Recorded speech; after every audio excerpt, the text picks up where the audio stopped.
What is up, y'all? It's your girl, Danielle. Welcome to the Healthy Her and Wealthy Her podcast, where we inspire beautiful women just like you to shatter their glass ceiling once and for all and show their future generations how to do the same. Listen, we have new episodes every Monday and Wednesday where we talk about life, motherhood, spirituality, and everything in between. Listen, go ahead and click that like button. Go ahead and subscribe and join the tribe, honey. You know you want to. And be sure to comment. Let us know what you wanted to talk about, what you want to hear about next. Also, be sure to follow us on Instagram at the Healthy Her and Wealthy Her podcast. Let's get into the episode. Imagine your daughter is really excited. She's been asking you to take dance classes for the last few months, and you've been reluctant because she has not always shown dedication and commitment in the past. But finally, you decide that you're going to let her try a class out, reluctantly, because the town that you know that the class is going to be in is not a town that you have had good experiences in. She's excited. She's ready to go to class, and you introduce her to the teacher. The teacher is somebody who looks just like you. And she goes into class, and she enjoys the class. And then right as she's getting ready to leave class, a little girl who does not look like her spits in her face. Not only does she spit in her face, but she tells her, no high fives for you, meaning that my daughter can't get high fives from the teacher. And then the teacher proceeds to tell your daughter that even though the little girl apologized, she has to apologize too. And as a mother, you're sitting outside of the door where you can't see anything, but you can hear.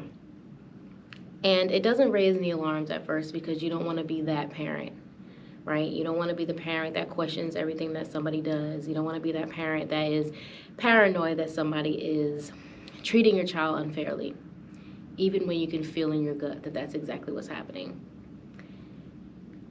Imagine your child coming out of class, very excited. Mommy, I loved class. Class was great. I was so good. But this little girl was being really mean to me. And you ask her what happened. And she says, she spit in my face, Mommy. She went. And then I asked her, I said, why did you have to apologize? And she said, I don't know, Mommy. I didn't do anything wrong. And now you know your child a little bit, so you pry. You ask questions a little bit differently because, kids don't always give you all of the information, but the answer doesn't change. There's no new information. You can see that she's feeling defeated. And although she loved the class, you know that deep down on the inside, something is not right. Well, this is what I experienced just last night.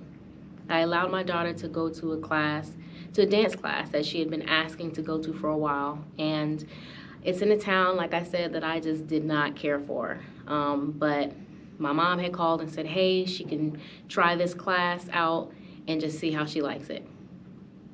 And I had already told her, I don't really like this town. My experiences here are not always great, but we'll try it out. Now, the teacher does look like me and my daughter. It's a he, but he does look like me and my daughter.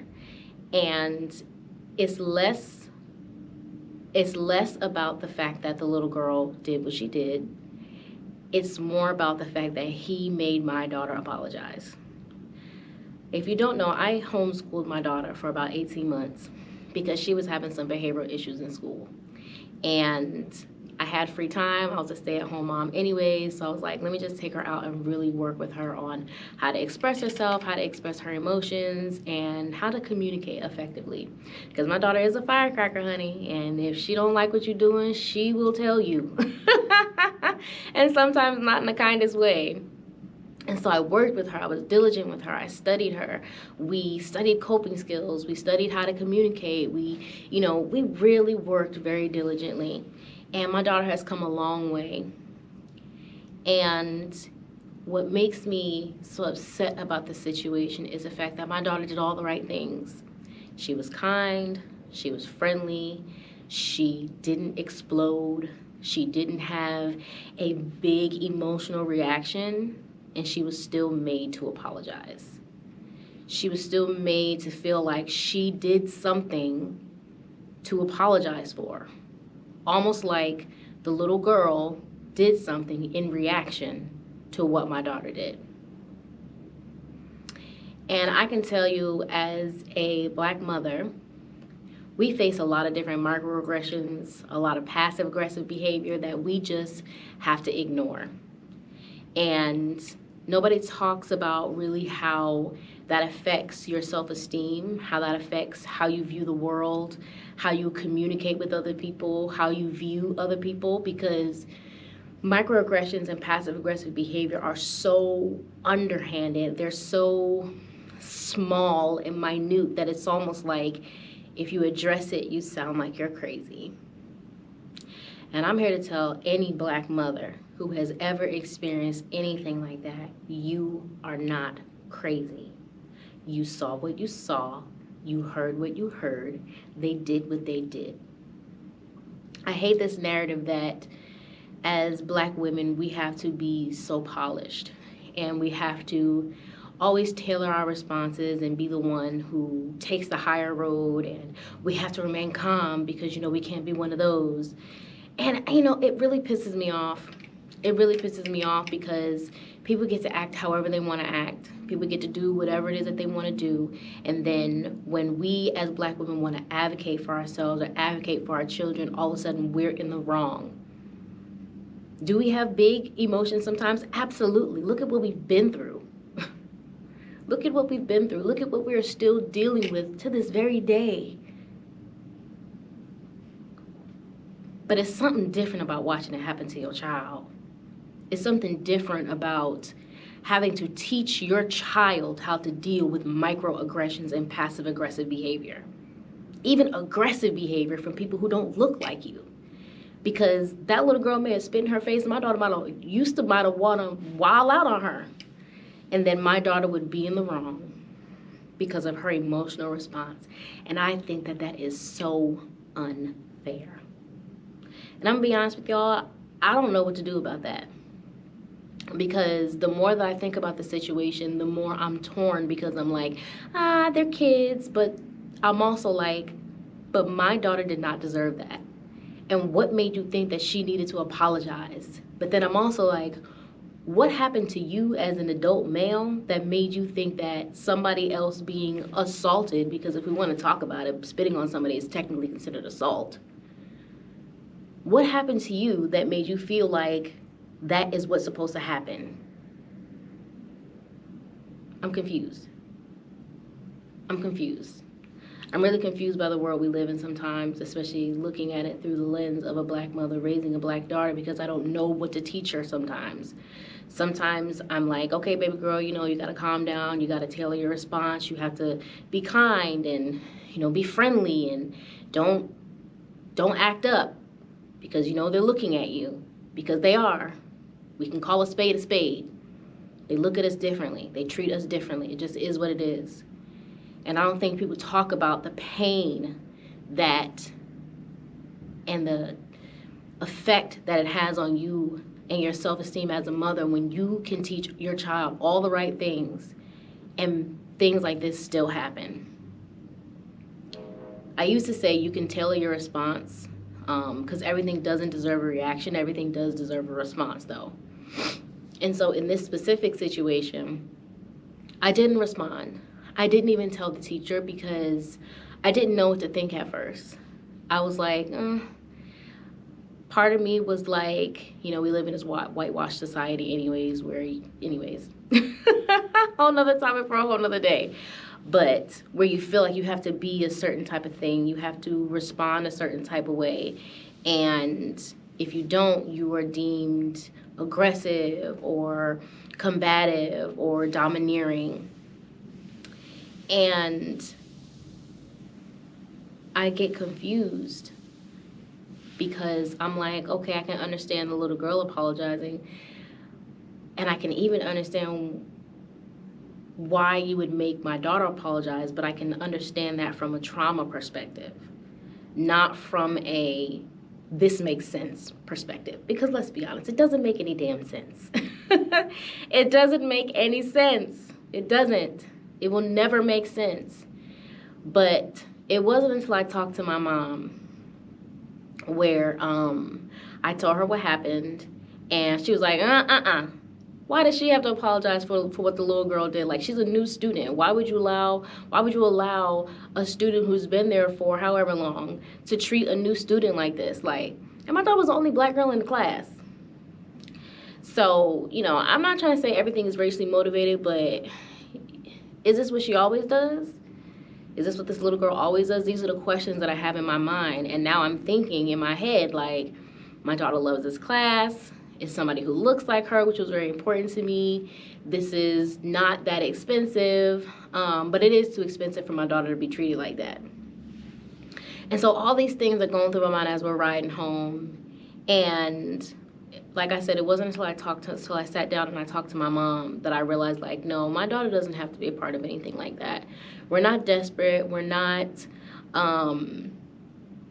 needy, and we're not getting a handout. You know what I'm saying? Like, I don't want to subject my daughter to being treated poorly, because I used to dance when I was younger, and I will tell you, dance girl mean is a different kind of mean, okay? And things that are said and that happen behind closed doors during recitals and during rehearsals, out of the sight of parents, is real. And my daughter's self-esteem is high. I want to keep it high, and I don't want anybody tearing her down. I don't want her to think that it's okay for anybody to be tearing her down. And so, you know, in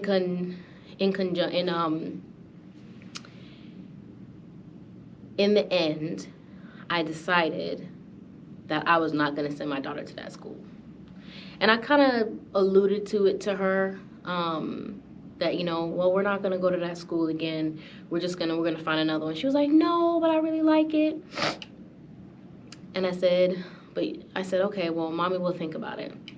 And then as I laid down cuddling with her yesterday, I said to her, baby girl, you deserve to be somewhere where they treat you with respect. Nobody should have made you apologize for what that little girl did to you. And she was like, okay, mommy. She said, I want a girl teacher anyways. And so here I am racking my brain about whether or not I should send my child here, and whether or not, you know, I should just bite the bullet.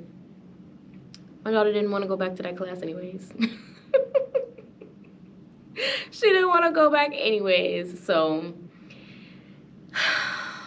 I don't really know where I was going with this, but I feel like we as black mothers, we have to endure so much. And I know our black men endure a lot too, but I don't have the perspective of a man. I have the perspective of a mother. And trying to teach my daughter to be kind, loving, and gentle, but strong, and have firm boundaries, and to feel good about herself, and to advocate for herself in a world where it tells her that her boundaries don't matter, and that when she sets the standard for herself is too high. Like, everything in the world is just contradicting what I'm trying to teach my daughter, because even in the moments where she is kind, even in the moments where she is friendly, she still faces the same consequences or same treatment as if she wasn't. So how do I teach my daughter that no matter what you do, they may always treat you this way? How do I teach that to a 7-year-old without traumatizing her? If anybody has an answer, be sure to leave it down in the comments. And if anybody of a different ethnicity is watching this, if you want to be an ally, let little black girls live. Let us live. We just want to be free. We want to be respected. We're not saying we got to have an attitude all the time. That's not what we're saying. We're saying leave us alone. Let us be great. Leave us alone. We want to raise our children in peace. We want to go to the supermarket in peace. We want to go to the pool in peace. We want to drive in peace. We want to go to school in peace. We want peace. We want peace in a world that continuously wages microaggressive violence against us. And Black women, we deserve peace. We may not get it from the world around us, and it may take us a while to teach our children how to find peace within themselves and to navigate this contradictory ass world. But best believe, you are the woman for the job. Thank you for tuning into today's episode. Make sure that you like, comment, and subscribe, and be sure to share with another extraordinary woman in your life. Also, make sure that you're following us on Instagram at the Healthy Her and Wealthy Her podcast. Until next time.